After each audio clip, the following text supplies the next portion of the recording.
اموال اقترفتموها وتجارۃ تخشون کسادها ومساکن ترضونها احب الیکم من اللہ ورسولہ وجہاد فی سبیلہ فتربصوا حتی یاتی اللہ بامرہ واللہ لا یہدی القوم الفاسقین۔ اے نبی ان سے کہہ دیجئے لوگو اگر تمہیں اپنے باپ اور اپنے بیٹے اور اپنے بھائی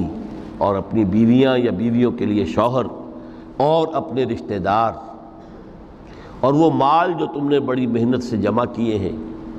اور وہ کاروبار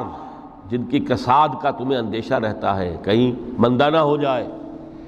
اور وہ بلڈنگیں، وہ حویلیاں، وہ کوٹھیاں جو تمہیں بڑی پسند ہیں، بہت چاؤ سے بنائی ہیں، ڈیکوریٹ کی ہیں، ڈیکوریشن پیسز کہاں کہاں سے لا کر ڈرائنگ روم میں رکھے ہیں،